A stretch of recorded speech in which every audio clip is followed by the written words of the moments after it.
You testing the one, nickel second to none. I'm hotter than Texas at 3, I'm affecting the sun. My skin thick, so the critics ignored. So unafraid to die, you think I did it before. Rodman with the trash talk. Magic award with the blackboard. Way I bounce off the asphalt with cat paws. Yeah, I'm in tune with what the gutter loves. I hop on beating son niggas like a mother does. They hear me, they like, hey yo, that brother's bug. Most you hope I'm vegan, nope I'm beefing. Rappers need to keep it trill, give me a beat to kill. Too many people still eating sleeping pills. People sleeping on my ether skills. Slaughterhouse, formed late 2008, featuring artists Joel Ortiz, Crooked I, Royce da 5'9", and Joe Budden. As of now, the rap supergroup that was supposed to bridge the gap between bars and lyrical excellence and a mainstream sound that could sell and prove that rap in its purest form could be successful is no more. From 2008 to about 2017, hip-hop fans held on to that idea as it's never been done before, and who better to do it than these 4 MCs? And who better to help them do it than Mr. Mainstream and Mr. Rap God himself, Eminem? Because in essence, you could say Eminem has done just that with his own career. With all parties involved, motivated, youthful, and focused on the same goal, not many rap groups were better and had more potential. I think what the majority of rap fans appreciated about Slaughterhouse is that each member in the group could at any time stand on their own, whether it be on the rap battlefield or on a song, which has proven to be difficult for many who have tried to cross over before. Each with their own distinctive personalities that were equally as interesting. Royce is like the teacher, but not just of one subject, of all things. A sensei of sorts you could go to for wisdom or assistance. Crooked I was like an enforcer on the mic that held the walls up, the protector. Joel Ortiz was the icebreaker that brought the humor and relaxed wit. And Joe Budden as the perfect last but not least guy that you knew could be a star, so brings the attention and proof that at least one of them could produce a hit record and have solo success.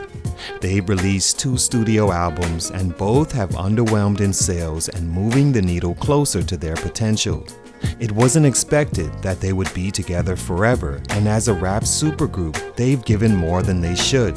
But you also didn't foresee that this group of elite talent would go out as poorly as they did in almost every aspect a group is defined by. They all have different versions of what may have went wrong, and that's expected from individuals who've experienced it in their own unique ways. But as a fan, here are 3 reasons I feel Slaughterhouse fell short of their potential and ultimately why their growth was stunted. Let's talk about it. It's your boy JC, Stunted Growth Music. Let's get it.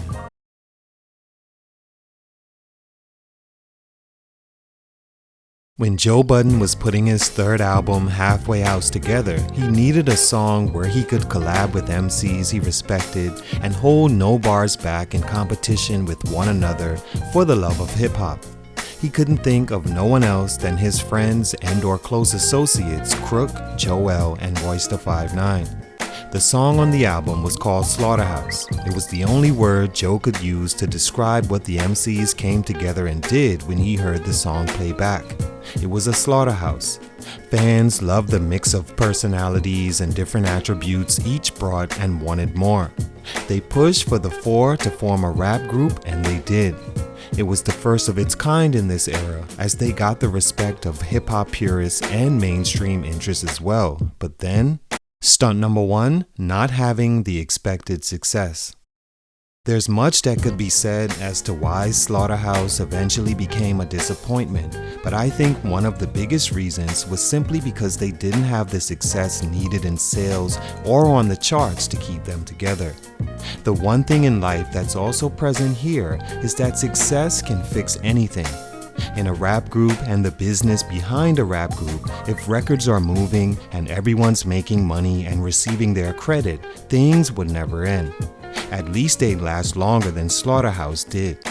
After the group was formed, they quickly began thinking of direction they wanted to go for the music and reportedly began recording and finished the album in just 6 days. It was to be released by E1, an independent label with an independent budget and even less ways to market a group that depended on being marketed well. They released the first single, The One, that was an early and poor attempt to cross over because to me, while the samples and New Royals feature was cool, it didn't quite come off as planned when you think of what this group was lyrically, nor was it done well enough to stake their claim of viable crossover artists. First off, listening to corny lyrics about Carrie Hilson assaults and the smell of balls in the air just didn't do it for me, or just simply the feeble attempt in itself to right out the gate dumbed down for a hit record proved to miss in all aspects. Because of this, with Slaughterhouse, I think E1 wanted to play the wait and see game. Throw the idea of them to the wall and see what sticks. So, they finally received a release date, July 7, but pushed back to August 11, 2009 because of lack of buzz and lack of promotion on E1's part, as well as the group not building their own fire behind their release. E1 shipped 20,000 copies first week and the album sold 18,000. Wasn't the debut they wanted or was expected, and I think it stunted motivation and belief in the group. Album 2 in 2012 did a lot better after Royce and eventually the group decided they should release it on a major label, selling 52,000 first week, which isn't great on a major, but not so bad considering prior lack of success. Album 2 was an even bigger attempt to cross over with CeeLo Green, Skylar Grey, Eminem, and Swiss Beats features, but just didn't work when you envision them each benefiting from the shared group with those numbers and success. It bred resentment all around, blame, tension, and disagreement about what the future held, which led to them prioritizing their own solo careers. Stunt number 2 just weren't major. Which leads me to the thinking of what if these 4 individuals just weren't right for the job of bridging the gap we spoke about? What if Crooked I is simply not smooth enough or charismatic enough to be a big star? What if Joell Ortiz is a little too corny for the females or guys to champion? Or what if Royce, while being a top-tier lyricist, doesn't have what it takes to create a sound or character, authentic or otherwise, worth buying into? What if Joe Budden is overrated and never really had that rap crossover attribute and is better playing into dark moods and pulling on heartstrings? Or what if Eminem coming into the fold and mismanaging the group was a real thing that hurt their potential? Much could be said, and honestly to me, maybe they all are true, as I've never seen them becoming a huge rap group in the first place, and they should have stayed in the lane of push by, supported by, and targeting the people. People, by the way, who when it came time to support by buying the albums and supporting the shows, didn't show up, or at least didn't show up consistently, and presented low sales outputs and image of lack of support to the label. Expecting them to go major was much more far-fetched than we thought. Only everyone but the group saw that. Stunt number 3, Joe Budden. And last but certainly not least, Joe Budden was a huge stunt in the growth of Slaughterhouse. Everyone knew Joe was and always has been the one with the most experience, having been on a mainstream stage before being signed to Def Jam and having the hip-hop classic Pump It Up under his belt. The thing is, Joe Budden knew that too. He knew that the group essentially couldn't move without him and carried himself that way. Joe wanted the group to be successful as well, but when he saw that it wouldn't be, he did what he has the tendency to do when working in a group setting. He crushes the eggs, spills the yolk, and tries to feed you shells of what was supposed to be, all for you to taste what it's like without him, even though that additionally means he too loses out on a meal. He's a person that takes his ball and goes home if he's not happy, and that seems to be at any time and without warning. So things like mysterious resentment toward Eminem for his lack of promoting and assisting building the group, or money that wasn't given to the artists for what Slaughterhouse was or wasn't supposed to receive compared to all invested in them according to Eminem himself, was a problem. Slaughterhouse as a group didn't make money. It's something Eminem revealed and Joe Budden disagrees with and holds against him. Joe also feels he's been better than Eminem for some time and doesn't appreciate that Eminem won't fully acknowledge him as that and hasn't acknowledged him at all much since he signed to Shady Records as part of Slaughterhouse.